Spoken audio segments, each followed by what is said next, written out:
Okay, let me show you a cool little trick how we can connect Auth0 with Stripe. So it's kind of pointless to have authentication if we cannot get any information about the Stripe customer, right? So somehow we need to link our authentication with the Stripe customer.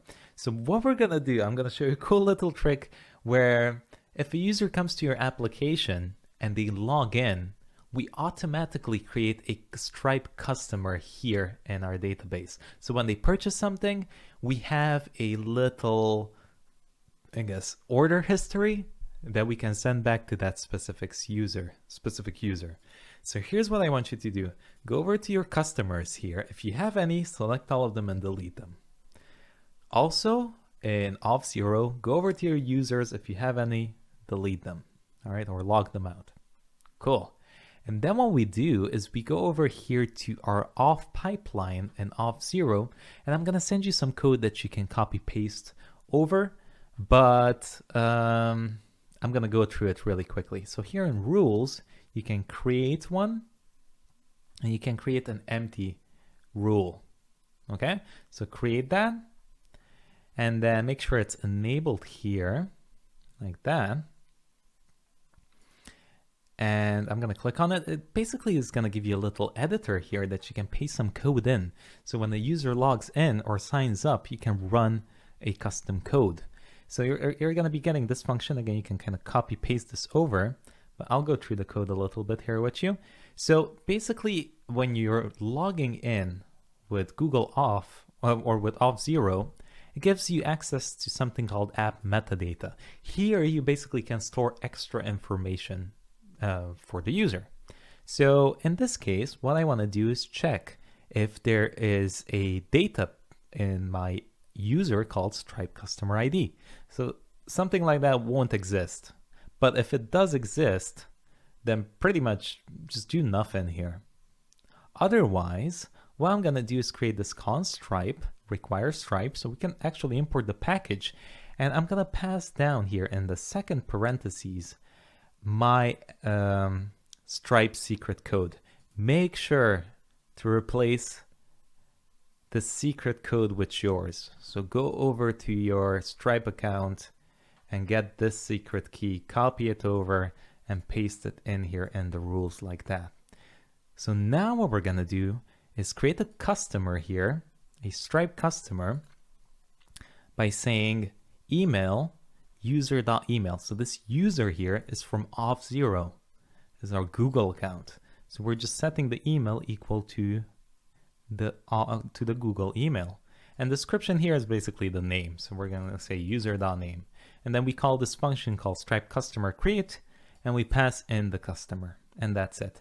And also on each customer, we're going to set user app metadata, the Stripe customer ID. And that's it. And then here we just run a little check to update it. Make sure here you also have HTTP localhost 3000 Stripe customer ID. And that's it. That's essentially it. So copy it, paste the code over. Make sure you change these to localhost 3000. Make sure you also change your secret key and make sure it's Stripe customer ID here as well. So paste that in, hit save, and then check this out. We have nothing here. Customers is empty. But when I log in, continue with Google, logged in, and check it out. If I refresh, okay, nothing happens. It should appear here. Okay, we can, let's go over here to, where is it? Auth0.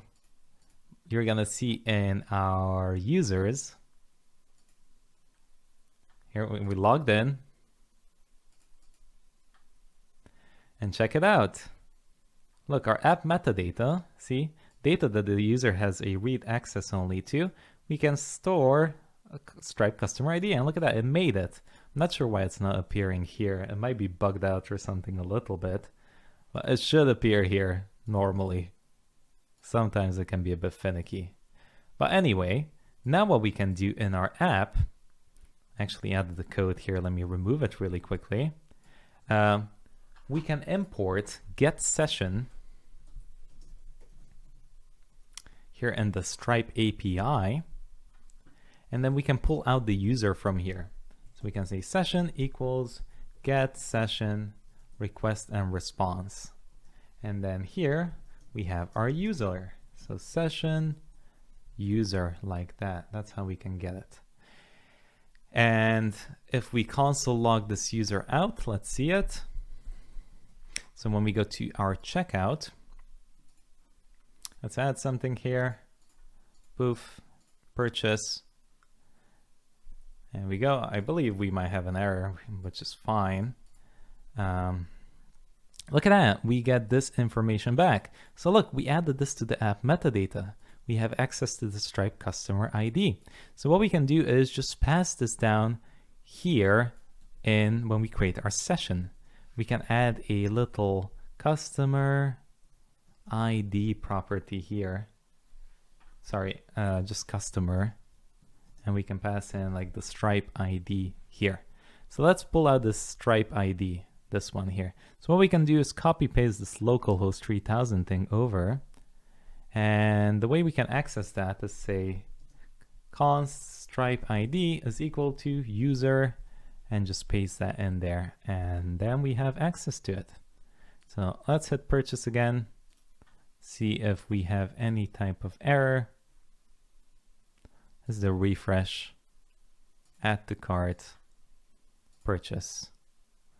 Okay, we have a little error. Let's check out the network. Stripe, no such customer as cus blah blah blah. Okay, so it doesn't make the customer for some reason. Let's make sure our Stripe secret key gets passed correctly. So let's copy the secret key over again. Go over to off pipeline rules. Click on this rule that we added. And right here, let's paste that in again.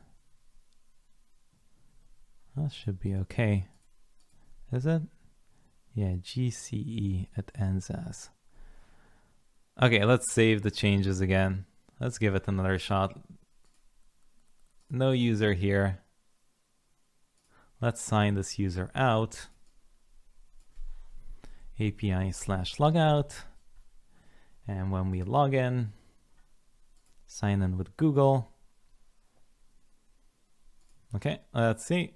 And there we go. So I had to log out the user again and log it back in and give it authorization for it to work.